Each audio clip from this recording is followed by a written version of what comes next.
Hey, what's up, and happy Friday, dog fans. It is, in fact, Friday, August 21st. I'm your host, Greg Miller, and this is the latest episode of Beliefs, Ballots, and Bulldogs.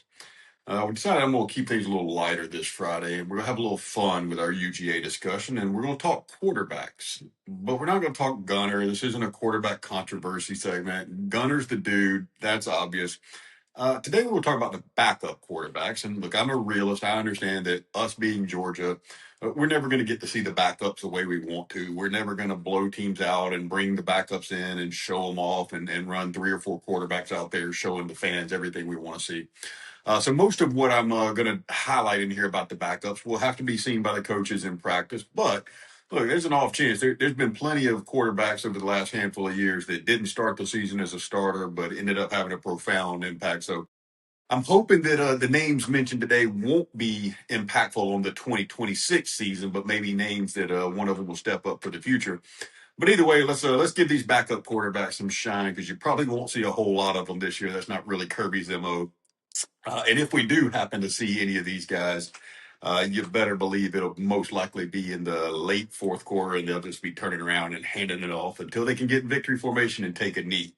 But hey, backup quarterbacks matter. The reps matter. So we got to figure out who we got back there. And at some point, this is one of these guys is likely to be next. But let's talk about who gets snaps and in what possible situations we might see these guys because we got some different guys with some different timelines as far as how long they've been on campus. You got Ryan Puglisi, Ryan Montgomery, Bryson Beaver, and Hezekiah Millender. And I think they all bring a little something different to the table. To me, based on recruiting rankings and film, I think one of the most physically gifted quarterbacks in the SEC is our number two, or who I think is number two, is Puglisi. So this is a guy I think needs to get some meaningful reps and not just the mop up duty, hand it off three times at the end of the game. I want to see Puglisi really run the offense, and I'm hoping that maybe some games will be up comfortably in the third quarter, and we actually get to see Ryan get some actual drives. Let him throw the ball on first down. Let him make some checks on protection. Let him operate the play action. Let him work with the real receivers, not just the low level backups. Let him work on getting the ball out on time, and let him manage the offense like Georgia might actually need him to at some point. Because look, if something happens to Gunner, Georgia's going to need that QB2 to be in for possibly a series, a quarter, maybe even a game. God forbid something worse. And you don't want that first real moment to come in Tuscaloosa against Alabama with everybody holding their breath. You got to get these guys some experience, get them some snaps. You want them to have already seen some live reps. You want them to have already called some plays in the huddle, taken some hits, handled the crowd noise, and just gone on from play to play and been able to settle down and get in the rhythm of the game. So, for Puglisi, I think that snap plan should be pretty simple. I think he's the clear cut number two right now, and I think any chance we get to get him some live and meaningful reps, we need to do it. I think he needs to get in there and just run the offense, not a fake offense, not a don't mess this up offense. Let him run the actual offense and see what he can do. The next guy who I think is really the one that's probably likely battling Ryan Puglisi for the actual backup role is another Ryan Montgomery. Montgomery may not have the physical gifts of Puglisi. Montgomery reminds me of a kind of a Jake Fromm type. But he's really got some upside. He's a real cerebral player. I don't think he's the kind of guy that we necessarily need to get snaps right away. I'd like to see him come in more in a traditional backup role, get some clean reps, get some game speed experience in some situations maybe where the staff can evaluate his comfort, his timing, his command without throwing him into a chaotic situation. So maybe he gets into some real late game drives, some second half work if we're up big. And maybe we'll let him throw a little bit instead of just handing it off. But I think the real key with Montgomery is just getting him just a little bit of confidence and rhythm and get him some snaps just where he can start to build a little bit of that. Let him operate, maybe throw a few passes, let him find and make some easy reads and just see if we can get him to the point where the game is slowing down just a little bit for him. We don't need him to be the guy right now, but if there comes a long-term situation where I think Puglisi's the guy if we need him to come in and finish a game, maybe even make one start in a dire situation. But if it goes to an extended absence where Gunner might be out for multiple games or things like that, I think they might give Montgomery a real look. He's a sharp kid. Everything I've heard is he's really picking up the offense well.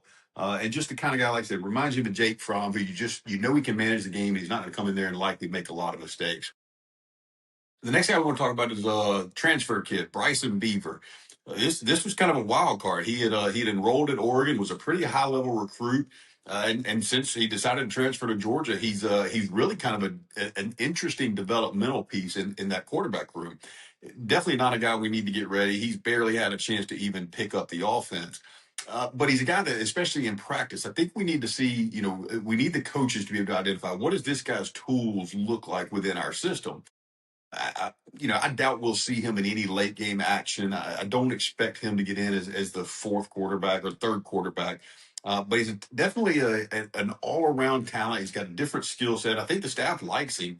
But I don't think we'll see him in any meaningful snaps. But in practice, I think that Beaver's got some potential. And look, this may be a 1 year thing where he's just here to get some snaps, stay on a roster, make a little NIL money, and he may transfer out at the end of the year. But hopefully somewhere along the lines in practice, the coaches can get Bryson Beaver some meaningful snaps and see if this kid might be something we need to build around in the future, because I think he's got some potential.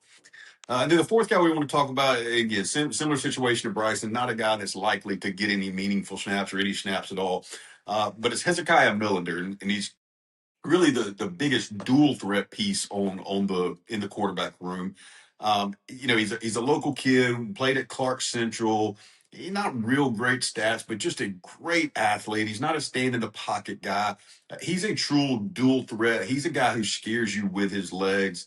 And again, this is just another guy that I don't expect Hezekiah Millender to get a single snap this year in an actual live game.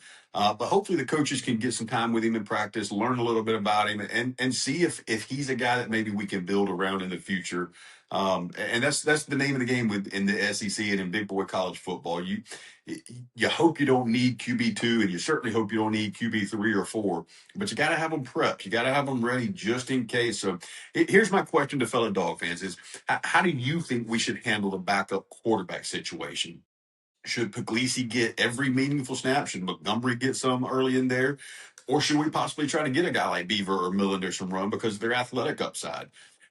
Look, we know at some point we're going to see a second quarterback, whether it's in a blowout or an injury or just Gunner gets his helmet knocked off. So the question is, who is it? What's the scenario likely to be? And as dog fans, what are you hoping to see? All right, we're going to get into the scriptural topic for the day. And this one, it's a story we've talked about not too long ago. But this one's been wrestling with me. I heard this a while back, and I just haven't been able to get it out of my head. And oddly enough, it came it came from a very unlikely source for any sort of theological issue. But it came from Theo Vaughn. And look, if you don't know Theo Vaughn, he's a comedian. He hosts one of the biggest podcasts in the world. Now, look, I'm an old dude. I'm old enough to remember Theo back when he made his break back in the old school MTV days on Real World, Road Rules, all that. Not a time frame or not a particular part of that time frame we should be proud of. But look, Theo is successful. He's famous. He's absolutely hilarious. This dude has interviewed presidents, celebrities, athletes. Everybody knows Theo Vaughn. And yet this was a moment where, and I don't think this was scripted, sitting behind a microphone, Theo got very, very vulnerable. He talked about behaviors in his own life that he wasn't proud of, patterns that he wanted to change. And he described something that I think a whole lot more people understand than ever want to admit it. He would ask God to help him stop. But all the while, he knew there was still part of him that expected and maybe even wanted to go right back to those patterns. And eventually, over time, that prayer becomes more honest. And essentially, he's saying, God, I need you in that part of me too. And then Theo said something that stopped me, and he said, I think I want a new story. That's heavy. A new story. Think about how many of you guys listening right now want exactly that. You just feel like the story you're living isn't the story you're supposed to be living. Maybe there's a chapter of your life that you're just tired of rereading, making the same mistake, the same relationship, the same resentments, addictions, same excuses, insecurities. The same repetitive cycle, just a different day. And somewhere deep down inside of you, you're thinking, God, I want a new story. Well, there's a man in John chapter 5. And again, we've shared this story before, but it's a good one. John in chapter 5, a man had been living with the same story for 38 years. And then Jesus walks up to him and asks him one of the strangest questions in the Bible. John tells us that Jesus is in Jerusalem near the pool of Bethesda. This is a pool where people are hanging around all day, and the people suffering from all kinds of disabilities. And among them, there's one particular man. And in John chapter 5, verse 5, we're told one man who was there had been an invalid for 38 years. Think about that, 38 years. Now, I just turned 48. 38 years is a long time. We're not talking 38 days or even 38 months. 38 years, darn near 4 decades. Long enough for his condition to become more than just something he was experiencing. This condition, this being an invalid, this was his life. This was his routine. This is his normal. And Jesus sees him. John says Jesus knew he'd already been there a long time. And then Jesus asked him, do you want to be healed? It's kind of a weird question. The man can't walk. He's lying beside a pool where hopefully people just gather hoping to be healed. He's been suffering from decades. And then Jesus simply asked him, do you want to get well? Well, of course he does, right? Maybe. But here's what fascinates me. The man never says yes. Listen to his response. Jesus is offering him a chance to heal an affliction that he'd been wrestling with for 40 years nearly. And this is his response.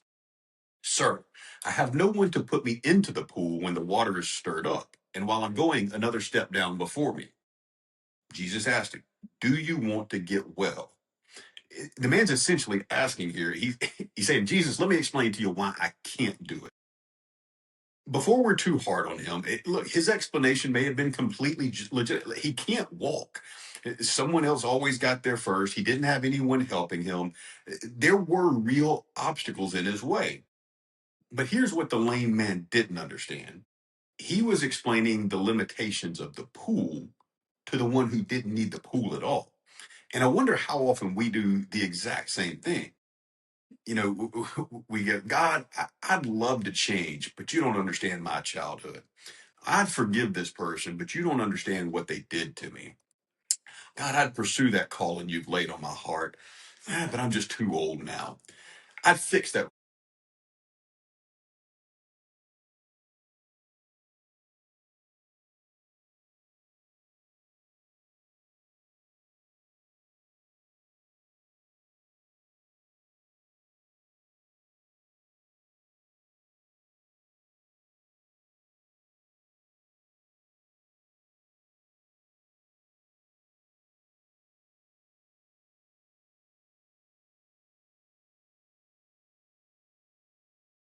Has my explanation become my identity? There's an enormous difference between saying this happened to me and saying, therefore, this is who I will always be because of what happened to me. What struck me with Theo's wasn't that he struggles, everybody struggles. What struck me was the honesty with which he talked about this. He essentially acknowledged that, God, I've asked you to change these things while knowing there's still part of me that wants to return to it. If you haven't struggled with something in that arena, I don't think you're being honest with yourself. Every one of us has something that we have prayed to God to help us with, all the while knowing maybe there's part of us that doesn't really want to give it up or doesn't really want to make that change. You know, I think instead of hiding that contradiction from God, he openly started bringing that contradiction to God, and I think that's what we all need to do. That's raw because maybe sometimes the most honest prayer isn't God change me.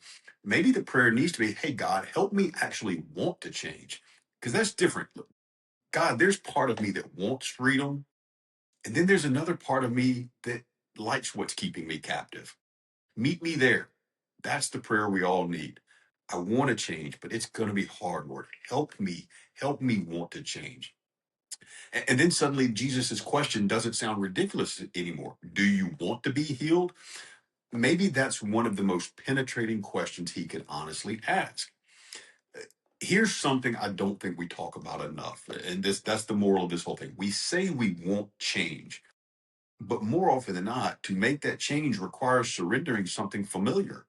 Uh, Sometimes even pain becomes familiar, bitterness becomes familiar, victimhood is all too familiar these days.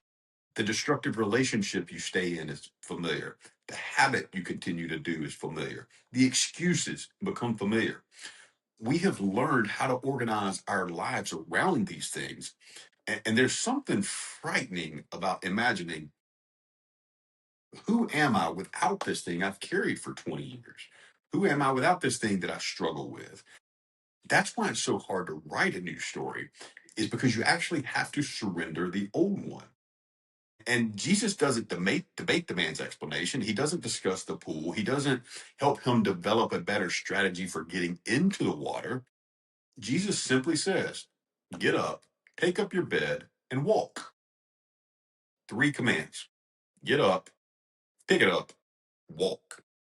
And then John says, and at once the man was healed, took up his bed, and walked. Picture that. For years, the mat had carried him. Now he's carrying the mat. I love the image. The thing that represented his captivity yesterday became the thing that he's carrying away with him today. His history hadn't disappeared, but his relationship to that history had changed completely. Maybe somebody needs that today. You may always remember what happened. You may carry those scars just like he carried his mat. Your past may always explain parts of your story, but your past never has to own your story. Think about Jesus himself after the resurrection. He still had the scars, the wounds were still visible, but here's the difference. The scars were evidence of what he had overcome, not evidence that the grave still owned him. Somebody needs to write that down. Those scars were there, but they were scars that showed evidence of a beautiful thing, no longer painful. Your scars can become evidence of something that wounded you without remaining evidence that that something still controls you. John's not teaching us in chapter 5 that sick people remain sick because they secretly don't want to get better. That's not the case at all. Absolutely not. Nor does scripture promise that if we simply desire something strongly enough, that God will immediately remove the physical illness, addiction, or trauma, or whatever the struggle is. This is a particular conversation between Jesus and this particular man. But the question Jesus asked gives every one of us something worth examining. Am I willing to respond to Christ when he calls me forward? Sometimes we spend years asking God for a different life while secretly protecting the very things that keep us attached to the old one. I think at the end of it, I think that's why Theo's words really stuck with me, and why I haven't been able to let go of that until I put this on an episode. I think I want a new story. Maybe you do too. Maybe you're tired of being the angry one, being the wounded one, being the addicted one, the divorced one, being the failure, the person who got betrayed, the person who screwed everything up, the person who just can't ever get it all together. Maybe it happened. Maybe that is who you were. Maybe some of it was even your fault. Maybe none of it was. But here's the question: does that chapter get to write the rest of your book? Jesus is standing in front of a man who's essentially been living the same chapter for 38 years. And he asked him a very simple question: do you want to get healed? So I want to leave you with a question today. Not your spouse, not your children, not your coworker, not the person that I know you're really sitting there thinking right now, this person needs to hear this episode. I'm talking to you. What's your mat? What's the thing that you've carried so long that you started simply believing is part of who you are? What's the sentence you keep repeating?